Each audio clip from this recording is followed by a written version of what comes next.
The Super 16 Sports Final.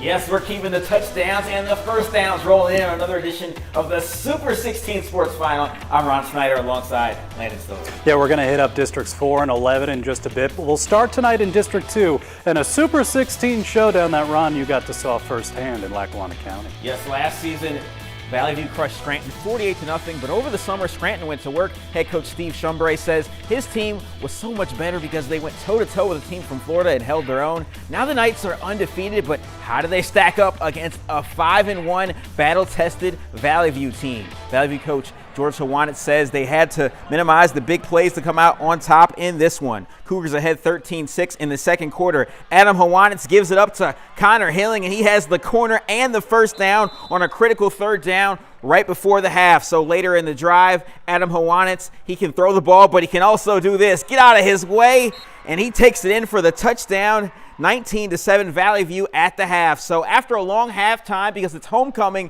for Scranton, watch what happens here. Connor Hilling said all week he heard that Scranton was going to win this game, and not on his watch. He takes it all the way back for the touchdown. The Scranton coaches thought there was a penalty on the play, but it was not called. And after the play, he said, water tastes good after that long run. And then this tastes good too. The great defense from Valley View getting through for the sack on Billy Maloney. Valley View takes control in the third quarter and wins this one 41-7. Lakewood on the road at Dunmore. Lakeland, has a great offense this season. We'll see if it's on display in the first quarter. Lakeland going to work. Dominique Spataro picking up the first down himself, weaving his way through for the first down. Yeah, that's how you celebrate. Then later in the drive, Lakeland, Spataro firing deep up top, take it to him, Kevin Snyder, but Dominique DeSando had other ideas. You draw it up, he shuts it down with the interception. Dunmore takes over. So Thomas Bowman and Dunmore trying to do what they can on offense, throws it outside to Danny Piga, but Snyder, my cousin, with the open field tackle, getting it done. Lakeland's defense holding strong, and then, yeah, they give it up to this guy. Lakota Dupree plows forward for the touchdown to make it 7-0 Lakeland. They score 28 points in the third quarter, and Lakeland dominating with the 55-14 win. Well, what a job Rich Manello is doing at Dallas this season. With impressive wins over Crestwood and Hazleton area, the Mountaineers are climbing the mountain of a perfect season so far. Tonight, though, a trip to Crispin Field to face 3-3 Berwick. Never easy. Dallas up to 7th now in our Super 16 countdown, but Berwick came to play. Already 7-0 Matt Linczynski. He takes it in himself. Bulldogs up 14-0. Dallas answers. Parker Balesta, 7-yard score. Mountaineers get within 14-7. Back comes Berwick, though. Bo Sheptock gets the pass, and he knows what to do with it. Outruns the entire Dallas defense the rest of the way, all the way into the end zone. The extra point was blocked, so it's 20-7. Back comes Dallas, though. Balesta gets his second touchdown of the night to bring Dallas within 6, 20-14 at the half. Second half, Linczynski scrambling, does it himself. His fourth touchdown of the night. Statement win by Berwick. Dallas is no longer undefeated. The Dogs knock off the Mountaineers 39-22. Holy Redeemer and Wyoming Area, both 3-3 on the year. Which team would get over 500 tonight? It's already 7-0 Warriors after an Aaron Crossley touchdown. Now double that lead because of an Aaron Crossley touchdown. Wyoming Area on the doorstep again. Crossley just keeps his feet moving. Chug, chug, chug, chug. Crosses the line before the ball is stripped, so it's another Wyoming Area touchdown. This was the Crossley show. This time he runs up the far side. They can't bring him down. He's in for another score as Wyoming Area goes on to win 56-18. Man, dominating win. Well, 14th ranked North Schuylkill taking on Jim Thorpe. The band out and ready for this big game in week 7. 7-7 in the second quarter. Trevor Minolda connects with Joey Flail, and he does the rest of the work.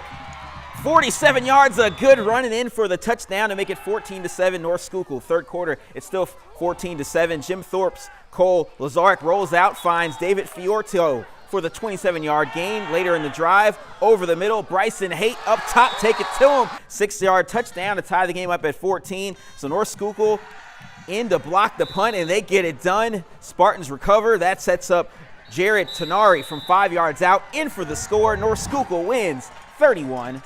14. Hey, let's check in with the Blue Bombers. Palmerton hosting winless Salisbury, who would remain winless. First quarter, Matthew Mahalik, the quick throw here to Cole Sirfas. He goes down the field and shrugging off a tackle or two. 40-yard run pushed out of bounds at the 5-yard line, and that'll set up this. Mahalik to Dalton Drake. Touchdown Blue Bombers, 7-0 Palmerton. Later in the opening quarter, Mahalik over the middle, this time to Dan Luchikanish. 20-yard score to double the lead, 14-zip, but they weren't done. Mahalik scrambling, he fumbles, but it's picked up by his center, Clayton Chrisman. He runs it for a first down. Gotta love the lineman getting in the highlight, and that sets up this. Yeah, Stephen Jones, a 10-yard run as Palmerton wins 51-6.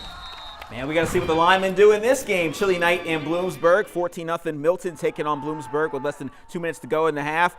Maiden Locke connects with Nasir Kelly. The world is his for a 28-yard connection. A couple plays later, Locke, this time he calls his own number, sheds some tacklers, and he's going the rest of the way in. One man to beat. He's in for the touchdown. 14-7 at the half. Bloomsburg played tough with their defense in the second half. Here's Milton's Xavier Minium.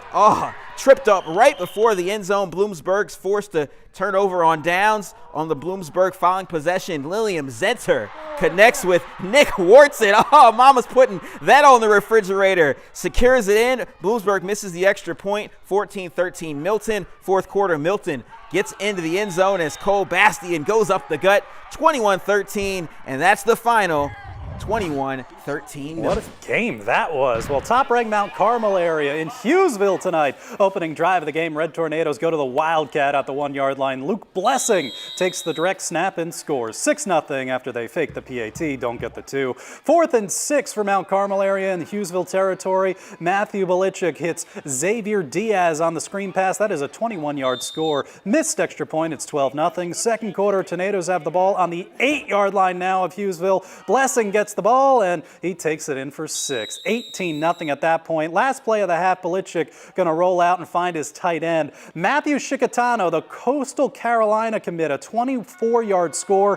25-0 at the half as Mount Carmel goes on to win 46-20.